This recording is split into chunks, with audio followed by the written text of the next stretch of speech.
이 시간 우리에게 주시는 하나님의 말씀은 구약성경 예레미야 12장 3절과 4절의 말씀입니다. 예레미야 12장 3절과 4절입니다.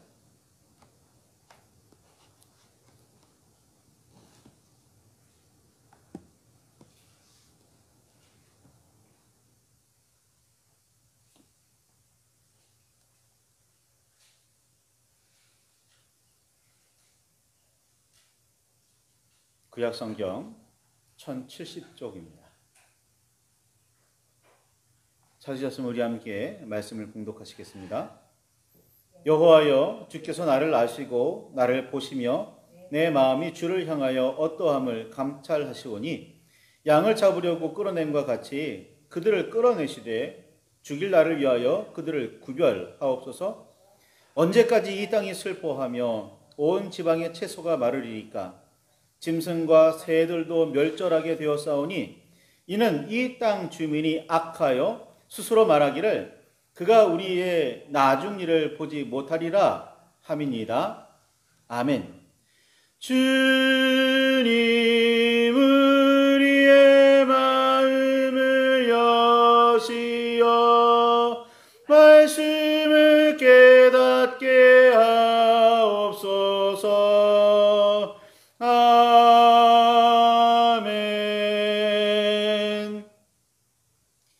주님의 사랑과 그 크신 은혜가 저와 여러분 안에 가득하기를 소망합니다.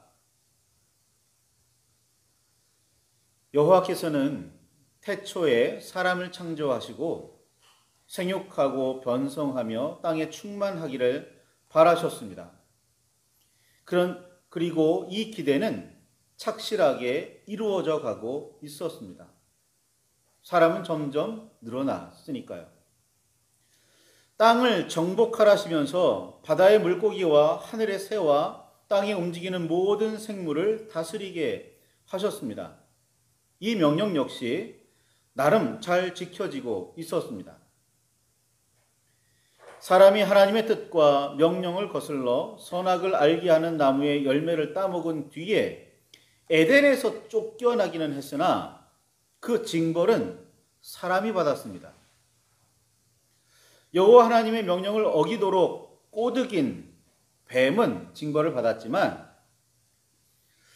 뱀은 범죄 당사자였으니 당연한 결과였습니다. 다른 동물들에게 영향이 미치지는 않았습니다. 비록 에덴에서 쫓겨나기는 했으나 사람은 계속 번성했고 점점 땅에 퍼져 나갔습니다. 선악과와 관련해서는 죄를 지은 당사자들만 벌을 받았습니다. 이를 통해 사람은 하나님의 동산인 에덴에서 쫓겨나기는 했으나 먹고 살 삶의 터전을 새로 얻었습니다. 아예 잃어버린 게 아니에요. 죽임을 당한 게 아닙니다. 땀을 흘려 수고하며 일을 해야 하기는 했으나 땅은 사람에게 먹을거리를 끊임없이 내어 주었습니다. 에덴에서는 아무 일도 하지 않아도 모든 것을 누릴 수 있었으나 쫓겨나 머물게 된 에덴의 동쪽에서는 무슨 일이든 해야 했습니다. 매우 큰 변화였지만 제대로 힘쓰고 바르게 노력하기만 한다면 에덴에서 누렸던 풍성함을 부럽지 않게 얻을 수 있었습니다. 바다와 하늘과 땅은 물고기와 새와 움직이는 생물을 계속해서 태어나게 하고 있었습니다. 동생 아벨을 죽인 후에 가인은 땅에서 저주를 받으며 땅을 피해 떠돌아다녀야 하는 벌을 받았습니다. 그리고 에덴 동쪽에 있는 놋 땅으로 옮겨 살아야 했습니다. 에덴에서 에덴 동쪽으로, 에덴 동쪽에서 놋 땅으로 삶의 터전을 옮겨야 하기는 했으나 어찌되었든 사람은 점점 더 세상에 퍼져가고 충만해져가며 그렇게 하나님의 뜻을 이루어가고 있었습니다.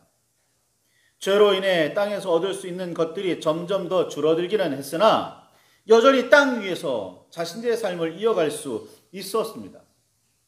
가인은 한 곳에 머물러 살지는 못하였지만 어쩔 수 없이 떠돌아다니기는 했지만 그래도 땅에 발을 딛고 살았죠. 땅은 삶의 근원, 삶의 자리였습니다. 사람이 죄를 짓는다고 해서 땅의 풍성함이나 역할이 달라지지는 않았습니다. 하늘과 바다도 마찬가지였습니다. 죄 지은이가 그 혜택을 덜 누리게 되면서 고생문이 열렸을 뿐입니다. 그런데 노아의 시절에는 뭔가 달라졌습니다. 사람의 죄악이 세상에 가득하고 그 마음으로 생각하는 모든 계획이 악함을 보신 여호와께서는 땅 위에 사람 지으셨음을 한탄하셨고 마음에 근심하셨습니다. 세 번역은 땅 위에 사람 지으셨음을 후회하시며 마음 아파하셨다. 공동 번역은 왜 사람을 만들었던가 싶으셔 마음이 아프셨다라고 표현했습니다. 하나님께서는 당신이 창조하신 사람을 땅 위에서 쓸어버리기로 작정하셨습니다. 그런데 이때는 이전과는 다르게 사람으로부터 가축과 기는 것과 공중의 새까지 쓸어버리겠다고 하셨습니다. 그 이유는 여호와께서 그것들을 지으셨음을 한탄하셨기 때문입니다. 죄악이 세상에 가득해서 그의 마음으로 생각하는 모든 계획이 악했던 사람뿐 아니라 땅과 하늘의 생물들에게까지 그 징벌의 범위가 넓어졌습니다. 죄악을 저지른 사람에게 징벌이 따름은 당연하지만 땅과 하늘의 생물은 무슨 죄일까요? 사람의 삶은 자연의 어떤 방식으로든지 영향을 끼칩니다. 사람이 이렇게 자신의 힘으로 자연에 대하여 가공하거나 작용하는 일을 인공이라고 합니다. 사람이 자연에 행한 일들로 인해 자연은 더욱 풍성해졌다고 할 수 있을까요? 아니면 더욱 핍폐해졌다고 해야 할까요? 오늘 우리 주변에서 일어나는 일들을 살펴보면 사람이 원하는 특정 몇몇 동물은 놀라울 정도로 늘어났지만 전체 동물을 두고 생각한다면 사라지고 멸망한 동물의 수가 부지기수입니다. 숲은 풍성해졌다고 전혀 말할 수 없을 정도로 파괴되었고 바다는 분해되지 않는 온갖 쓰레기로 가득해져 가고 있습니다. 죄악까지는 아니라도 사람의 삶은 여호와께서 창조하신 땅과 하늘과 바다에 엄청난 영향을 끼치고 있습니다. 처음에 사람의 죄가 적을 때에는 그 죄의 영향력도 그리 크지 않았습니다. 그래서 사람이 땅을 떠나면 됐습니다. 그 땅이 망가지면 다른 땅으로 옮기면 됐다는 뜻입니다. 그런데 이제는 단지 땅을 떠난다고 될 문제가 아닙니다. 어디를 가도 죄의 영향을 벗어날 수 없게 되었습니다. 사람의 선행에 따른 영향도 그만큼 넓어져 갈 수 있었는데, 넓어져 왔다고 볼 수도 있는데, 오늘날 우리의 자연을 보면 선행보다는 악행이 더 많았다고 생각할 수밖에 없어 보입니다. 자연은 태초부터 부여된 규칙을 지금껏 잘 지키고 있는데 인간만이 여호와께서 만드신 규율을 무너뜨려 가고 있는 듯 보입니다. 그 엄청난 영향력은 인간이 자신을 최고라 여기며 자신이 최고의 가치라 여기며 하나님을 멀리하는 이유가 되기도 합니다. 그만큼 대단한 인간보다 더 뛰어난 존재는 있을 수 없다는 생각입니다. 이는 분명한 교만이지만 이제는 그마저도 잊어버리고 모든 가치의 기준은 사람일 수밖에 없다고 자만하기까지 합니다. 심지어 교회에서 신앙생활을 한다는 우리도 그 중심에 여호와 하나님과 예수 그리스도 성령께서 계시는지 잘 살펴보아야 할 지경에 이르렀습니다. 내 욕심, 내 생각, 내 계획, 내 의도 아니라 하나님의 뜻입니다. 온전히 하나님의 뜻입니다. 말할 수 있을까요? 그럴 수 있는 목회자? 그럴 수 있는 성도? 과연 있을까요? 사람의 죄악은 온 세상의 모든 생명과 자연에 엄청난 영향을 끼칩니다. 예레미야 선지자는 예레미야 12장 1절에 악한 자의 길이 형통하며 반역한 자가 다 평안함은 무슨 까닭이니까? 라고 여호와께 변론을 청했습니다. 변론한다는 건 하나님 우리 제발 좀 알려주십시오. 하나님 좀 토론해 봤으면 좋겠습니다. 뭐가 옳은 건지. 뭐 이런 뜻입니다.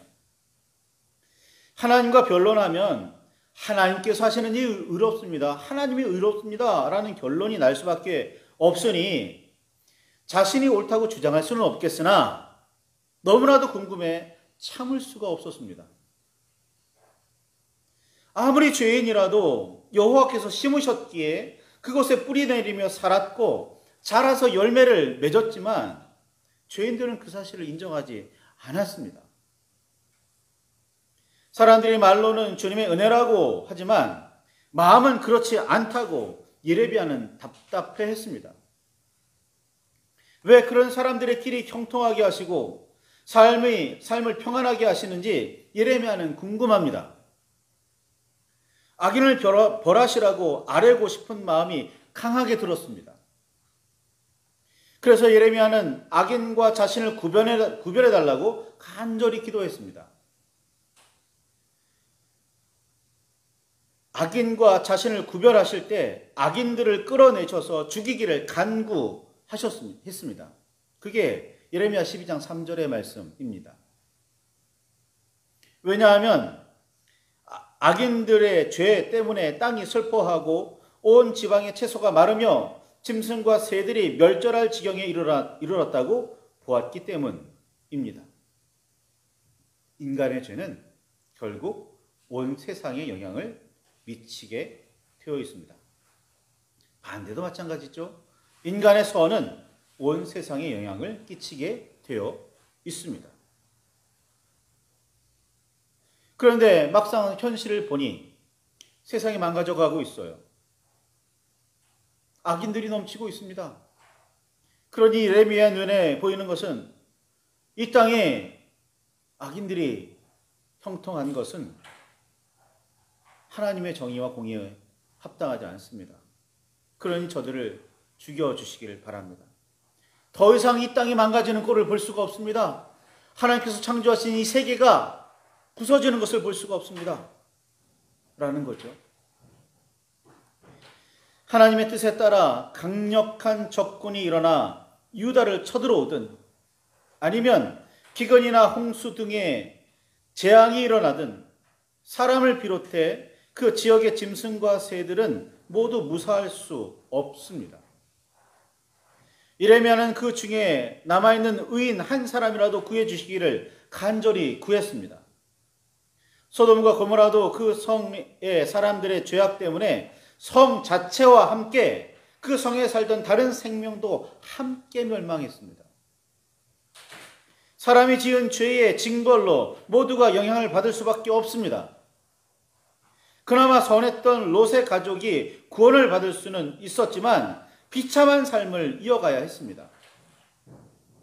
그러나 북이스라엘은 약 80여 년 전에 이미 멸망하고 남유다만 하나님의 백성으로 겨우 명맥을 이어가고 있다고 여긴 예레미야로서는 마음이 초조하고 불안해서 어찌할 바를 모르며 안절부절할 수밖에 없었습니다. 이대로 간다면 무엇 하나 남을 게 없겠구나. 땅이 슬퍼하고 온 지방의 채소가 마르며 짐승과 새도 모두 멸망해서 아주 없어질 지경이 되었는데 이런 상황이 언제까지 계속되어야 하느냐며 이런 상황을 만든 악인들이 언제까지 형통해야 하느냐며 예레미야는 울부짖었습니다. 이런 상황이 되었어도 유다의 백성은 여전히 악하여 스스로 그가 우리의 나중일을 보지 못하리라 라고 말하고 있었습니다. 12장 4절의 말씀이죠. 자기들이 무슨 일을 하든지 하나님께서 내려다보시지 않는다고 말한다는 뜻입니다. 어떤 일을 하여도 주께서 보시지 못하신다고 저들은 떠들어대기나 한다는 뜻입니다. 여호와께서는 어차피 자신들을 살피시거나 돌보시지 않으니 세상이 어찌 되든 말든 자기 좋을 대로 마음대로 하겠다는 말입니다.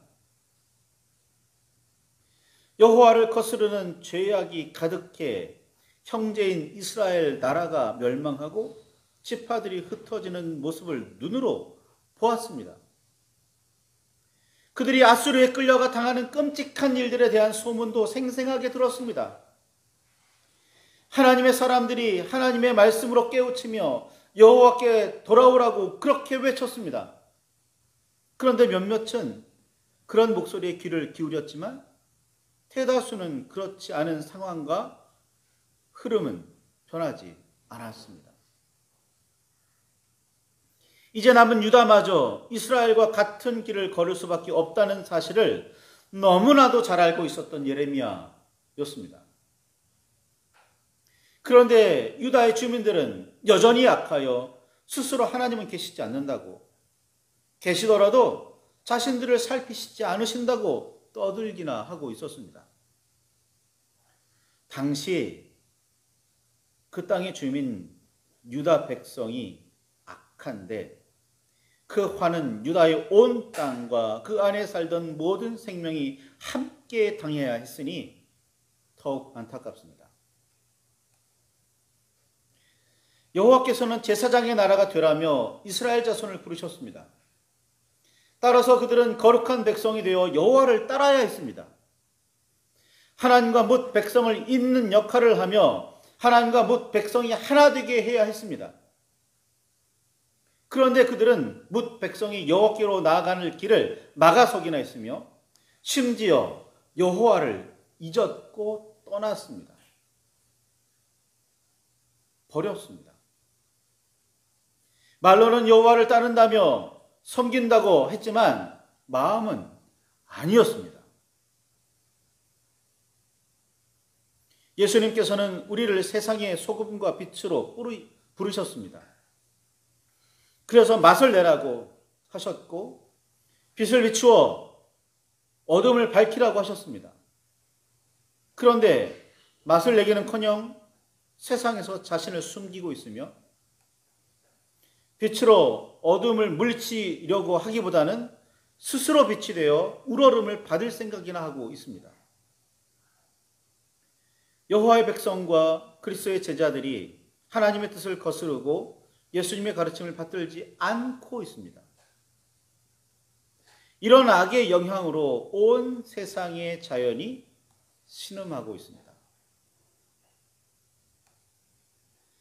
먼저 하나님이 사람이 되고 그리스도의 제자로 세움을 받아 세상에 보냄을 받은 우리가 바로 서야 합니다. 하나님의 정의와 공의를 행할 줄 알아야 하며 하나님께서 태초에 사람을 창조하시며 말씀하셨던 그 사명을 감당해내야 합니다. 그래야 이 땅은 사람뿐 아니라 모든 생명이 참으로 번성할 수 있습니다. 예레미야의 진단은 매우 정확합니다. 사람의 죄악으로 말미암아 세상이 멸망을 당합니다. 하나님께서 노아의 홍수 이후에 무지개를 보여주시며 더 이상은 물로 세상을 온 땅을 심판하지 않으시겠다 약속하셨으니 망정이지, 언약하셨으니 망정이지, 아마 수십 번은 더 그런 일이 있지 않았을까 싶은 오늘날의 현실입니다. 그런데도 우리는 자기 자신만을 생각합니다. 나만을 붙듭니다. 무엇이 악인지 별로 두려워하지도 않고 깨달으려고 하지도 않습니다. 나 때문에 이 세상이 바로 설 수 있고 나 때문에 이 세상이 멸망할 수도 있는데 나 때문에 우리의 교회가 설 수도 있고 나 때문에 우리의 교회가 흐트러질 수도 있는데 바로 서려고 하지를 않는다는 겁니다. 말씀을 붙들고 깊이 묵상하시기 바랍니다. 기도하시기 바랍니다. 간절히 아뢰시기 바랍니다. 소금 되게 하소서, 빛 되게 하소서, 제사장 되게 하소서, 참으로 주님께서 의도하셨던 그 뜻대로 주님의 말씀대로 뜻대로 서게 하옵소서. 그래서 이 세상을 새롭게 하고 온전하게 하소서. 하나님의 생명으로 하나님의 은혜로 풍성하게 하옵소서. 기도하시기 바랍니다. 그리고 결단하시기 바랍니다. 하루에 한 가지라도 선한 일을 하십시오. 광고하는 이유가 여기 있습니다. 한 사람의 선행, 비록 작은 것일지 몰라도 그것이 계속되면 반드시 세상은 달라지게 되어 있습니다. 오늘 우리 그리스도의 사람으로 하나님의 백성으로 온전히 살아내시기를, 그래서 이 땅의 변화를 이루어 나가시기를 하나님께서 우리를 도우시고 함께 하시니 분명히 의지하며 힘있게 나아가시기를 소망합니다. 우리 말씀을 붙들고 깊이 묵상하시며 기도하실 때, 간구하실 때 결단과 주의 임재가 우리에게 임하기를 소망합니다.